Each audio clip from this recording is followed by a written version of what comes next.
আনে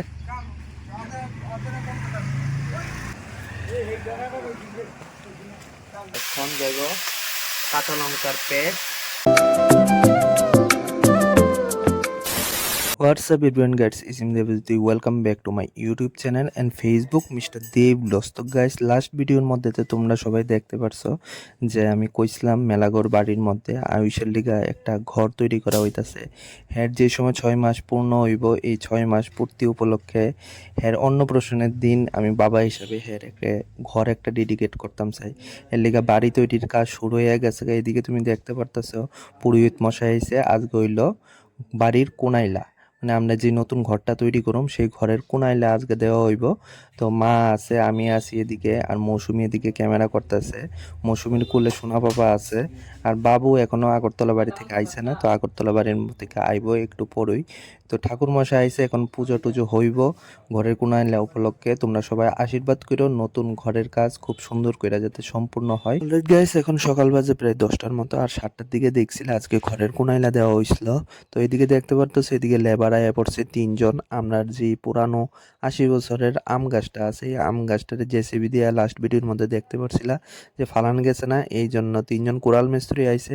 তো নিচে দিয়া শিকড়টারে আস্তে আস্তে করে কাটতেছে, আর কিনার দিয়া জেসিবি মাটি টিটে তুললা গেছিল গা, যেই কারণে তাদের এই কুড়াল দিয়া কাটতে সুবিধা হইতাছে। আর কিছুক্ষণের মধ্যে আম গাছটা কাটা হইয়া যাবে গা।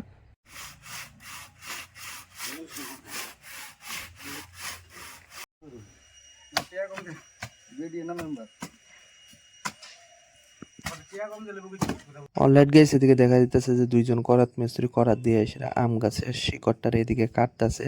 আর এদিকে আরো অন্যান্য বড় বড় শিকড় আছে যেটারে কাটতে সেটা এদিকে সাইড করে রাখছে। আর এদিকে দেখা যাইতেছে আরেকটা বড় শিকড় আছে, এটারে করাত আর কুড়ালের সাহায্যে এদিকে কাটা হইব।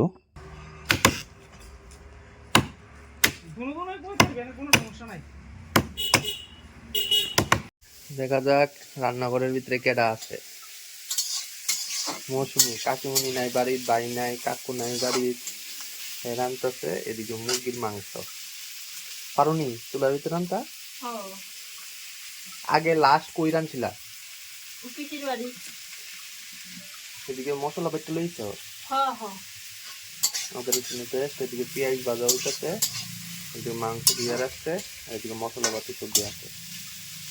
চলো রান্না বান্না হোক। এদিকে ভালো হয়ে গেছে এখন চিকেন, আর এখন যাব কাঁচা লঙ্কার পেস্ট, আর এদিকে হইল আদা রসুন বাটা। তো ওখানে যাইতেছে 2 চামচ হলুদ, এখন যাইব একটু সামান্য পরিমাণ লবণ, এটা হইল 1 চামচ ধনিয়ার গুঁড়া, সামান্য পরিমাণ লাল লঙ্কার গুঁড়ি। আমার মতে যে কোনো মাংসই রান্না করো, কিন্তু গরম মশলা সবসময় ফাটা ফুটার ভিতরে টেস্ট করে দিয়া মাংসের মধ্যে দিলেই এটা টেস্ট আলাদা রকমের হয়। তো মাংসের মধ্যে জল দেওয়া হয়েছে, মৌসুমি গেছে একটু আবুত আছে, আবার স্নান করানোর লিগা। আর এদিকে মাংসটা আমি বয়াইছি দিয়ে সেটা এরপরে একটু লাড়াচাড়া করলাম, আমরা জল দিয়েছি। লাস্ট ফিনিশিং আধা ঘন্টা পরে এখন গরম মশলাটা দিয়ে মাংসটা নামানো নিব।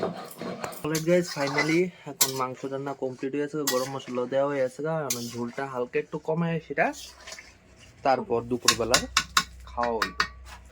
বান্দর বাচ্চা পাপা ওই দহ বান্দর আছে মাংকি যা। রেড গাইস এখন বাজে বিকাল প্রায় 3:30টার মতো। তো তারা গাছের শিকড়টি মোটামুটি কাটটা লাইছে, আর নিচের গুড়ার দিক দিয়েও মোটামুটি কাটটা লাইছে। এখন দড়ি দিয়ে বাঁধ দেওয়া হয়েছে যাতে নিচের অংশটা কাটার পর পুরো গাছটা বাম সাইডে পড়ে।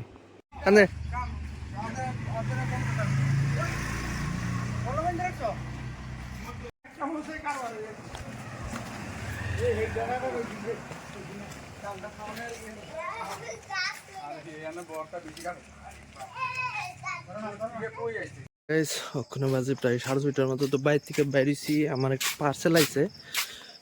তা রেটটা কত? 325 টাকা। তো মৌসুমি দিল আমার এই শার্ট, এটা কি পূজার গিফট? দুর্গা পুজো তো গেছে 2 মাস হয়েছে, 2 মাস পরে শার্ট দিতেছে, এটা তো সোয়াটারও না। হ্যাঁ ভাল লাগছে লইছি। এটা অর্ডার করছিল অনেকদিন আগে। আর হইলে রবিবারে আইসে আজকে হোয়াইট কালার। সস্তা দাম পাইছি রেট কম হয় 325 টাকা। ফুলাতা নেই ফুলাতা যাক বালাতে ছাড়ছে না গো এমনি ফইরা দেখান লাগবো কোনো কোনো যাইতে ফইরা দেবো। খাওয়ান লাগবে না একটা ফিটিং হইব হ্যাঁ এল সাইজ। কি দেখাইতেছ? অলরাইট গাইস, তো আমরা এদিকে সন্ধ্যার সময় টিফিন, এদিকে চা, ডিম টোস্ট, চা, এদিকে হইলো সন্ট, এদিকে হইলো দীপু, এদিকে হইলো তোমার বৌদি যেটা আমার ফালে আগে আগে খেয়াল হইতেছে, আর এদিকে হইলো আমরা সোনা পাপা নাচানাচি করতেছে। তো গাইস সন্ধ্যা টিফিনটা করে লই।